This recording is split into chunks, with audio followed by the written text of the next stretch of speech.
आपने क्या किया? 2022 के अंदर बाजरे की एमएसपी पर खरीद थी 2250 रुपए प्रति क्विंटल। 2022-23 ने शपथ पूर्वक कहा, लिखकर कहा हम बाजरे की खरीदने में असमर्थ हैं, और आपने स्वीकार किया।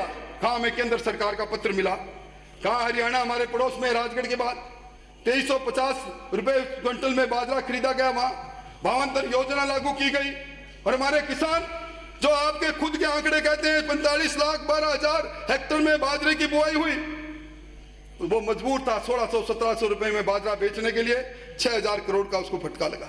सभापति महोदय, मैं आपका ध्यान 2019-20 के बजट संख्या 25 में मुख्यमंत्री जी ने कथन उसको एज इट इज करना चाहूंगा। 30 नवंबर 2018 तक के किसानों के बकाये रहे 9,513 करोड़ के अल्पकालीन फसल ऋण को माफ किया। इससे 20,46,000 किसानों को ऋण माफी मिली। मुझे इस बात की खुशी है कि 2 लाख के मध्यकालीन दीर्घकालीन कृषि ऋण माफ करने की किसानों की 1,10,000 बीमा रहन मुक्त हो गई। वाणिज्यिक बैंक आदि के ऋणी किसानों के ऋण माफी की राहत पहुंचाने के लिए हमारी सरकार ने संबंधित केंद्रीय मंत्रालय से संवाद प्रारंभ कर दिया, 2019 में कर दिया। हमने बैंक द्वारा उद्योगपति व्यापारियों के साथ किए गए वन टाइम सेटलमेंट की तर्ज पर किसान के साथ भी ऐसा सेटलमेंट हो, इसके लिए ऋण माफी के लिए उनसे बात कर ली। मुझे विश्वास है कि आने वाले समय में हम प्रक्रिया अपनाकर पात्र किसानों को इसका लाभ दिलाएंगे। 2021-22 में फिर यही बात कही, हमने स्टेट लेवल बैंकर्स कमेटी से संपर्क करके ऋण माफी के शेष रहे राष्ट्रीयकृत बैंकों, अनुसूचित बैंकों, क्षेत्रीय ग्रामीण बैंकों के ऋणी कृषकों को वन टाइम सेटलमेंट से इनको माफ कराएंगे। 15वीं विधानसभा का यह अंतिम सत्र है। ये 14वीं के चांद बने सदन के नेता 14 बार सदन में आए होंगे और इन्होंने कोई मौका नहीं छोड़ा। जब इस मंच से राजस्थान के नेशनलाइज बैंक, कमर्शियल बैंक और शेड्यूल बैंक से जिन्होंने ऋण लिया 2019 में फसली ऋण, जो अवधि पार ऋण हो गया, उसको माफ करने का आश्वासन नहीं दिलाया। 1 जनवरी 2019 में कल्ला जी की कमेटी बनी। ये कल्ला कमेटी अल्लाह के बाद चली गई। राजस्थान के किसानों के खाते एनपीए हो गए और चक्रवृद्धि ब्याज करते करते 2 लाख का ऋण 8 लाख हो गया। और अब आप क्या करके क्या ले रहे हैं?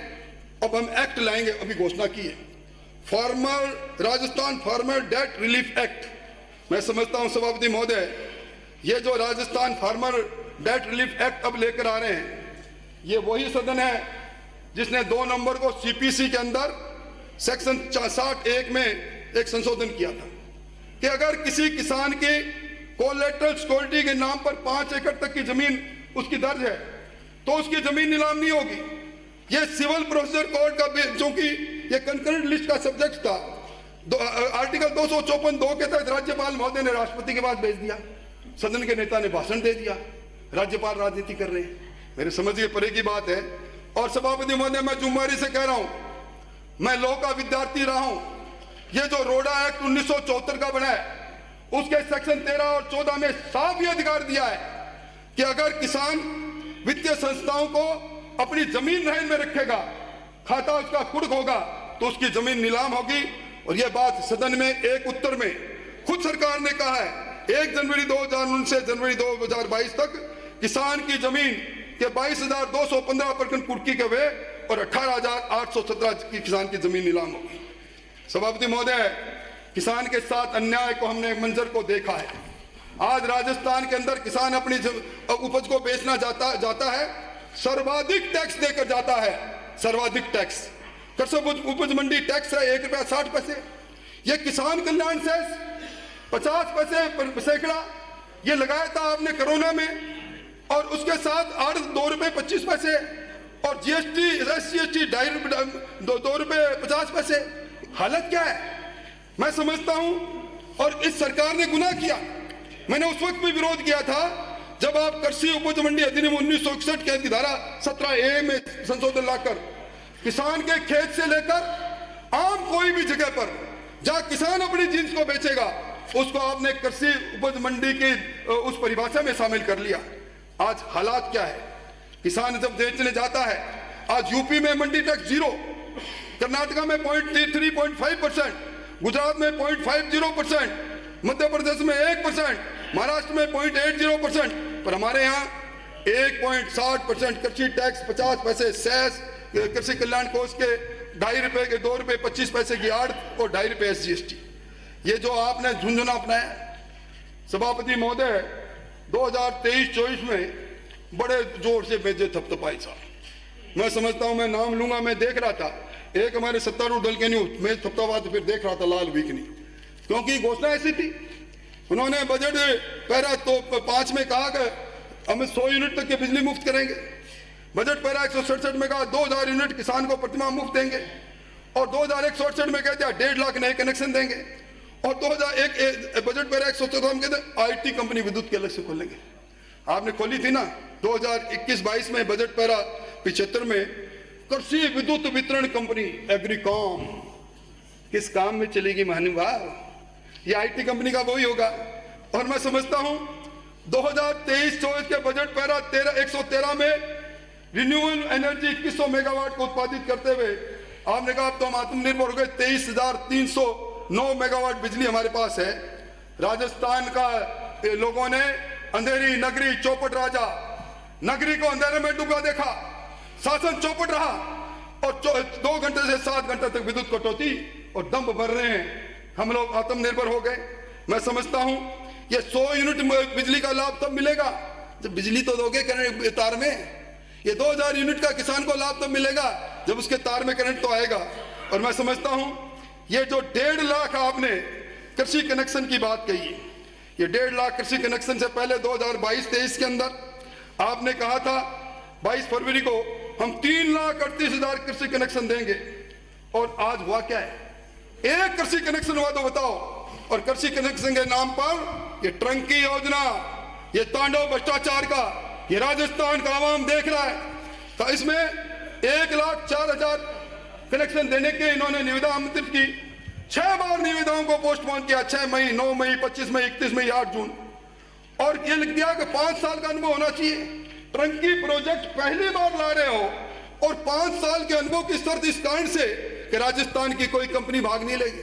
आपने सारी कंपनी को टेलर मेड बनाया, सारी कंपनी को बाहर कर दिया, और आज हालत यह हो गई रिजर्व प्राइस से 82% पर आपने इस टंकी प्रोजेक्ट को मंजूर किया है। और आपने 2300 करोड़ का प्रोजेक्ट 3900 करोड़ का हो गया।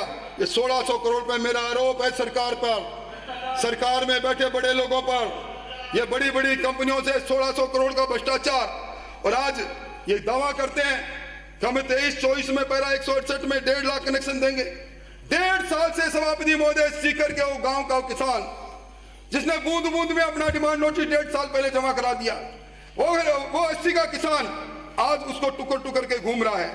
और बिजली के बारे में इन्होंने कहा किसान को हमें इसी 1 अप्रैल 2023 से पूरे किसान को दिन में बिजली। वाह भाई वाह, क्या बात क्यों, क्या अंदाज है तेरा, भर के सदके जाऊं। फर्स्ट फेज में 16 डिस्ट्रिक्ट, सेकंड फेज में 5 डिस्ट्रिक्ट, अब तो सारे। और इन्होंने किया क्या है? 9 बार फ्यूल चार्ज बढ़ाए सभापति महोदय। आज राजस्थान में सर्वाधिक महंगी घरेलू बिजली है, और बीजेपी में जो औसतन फ्यूल चार्ज 18 पैसे था उसको बढ़ाकर 64% कर दिया। अर्बन सेस के 15 पैसे यूनिट, इलेक्ट्रिसिटी ड्यूटी के 40 पैसे, जल संरक्षण के 10 पैसे। और अब ये हिडनबर्ग का बड़ा मामला चल रहा है, कल भी धरना दे रहे थे, मैं नाम लूंगा तो नाराज हो जाएंगे सभापति। मतलब मैं समझता हूं मेरी को रक्षा आपके अलावा कोई कर ही नहीं सकता। ये हिडनबर्ग पर प्रदर्शन कर रहे थे ना। ये अडानी जी कौन है जी? ये अडानी जी वही है जिनको 7,440 करोड़ रुपए कोयले में, कवई के अंदर कोयला मंगाया, उसमें दरों में अंतर आप दे रहे हो। राजस्थान के 1,39,000 उपभोक्ताओं से 2020-21 से 5 पैसे दे रहे हो, बढ़ाकर आपने 7 पैसे 5 साल की। ये वही है अडानी जी जिनको आरटीपीवी एक्ट की धज्जियां उड़ाते हुए कोयले का सिंगल टेंडर, राजस्थान का अब तक का सबसे महंगा कोयला 17,000-18,000 मैट्रिक टन का 1,042 करोड़ का इन्होंने बढ़ा दिया। अब आपकी मजबूरियां हैं महाराज, ना मजबूरी आपकी है। एआईसीसी, अब एआईसीसी है साहब, एआईसीसी है, मैं इस पर कोई टिप्पणी करूंगा तो मेरे से नाराज हो जाएंगे, पर एआईसीसी में जाने वाला धन। और सभापति महोदय, ये कोयला की धुलाई के नाम पर भ्रष्टाचार का तांडव, ये अतिरिक्त कोयला लिंकेज के नाम पर निजी कोयला उत्पादन कंपनियों से जो पहले विद्युत उत्पादन निगम को पूर्व आवंटित कोल बक्सों से 40% महंगा खरीद रहे। अभी समाचार पत्र पढ़ा होगा, मेरा समय आप देखो, मैं समय पर बैठ जाऊं। आपने समाचार पत्रों में पढ़ा होगा काली सिंह के अंदर पावर प्रोजेक्ट इसलिए बंद हो गया, कोयले में मिट्टी थी, बस ताना बाना बन दिया।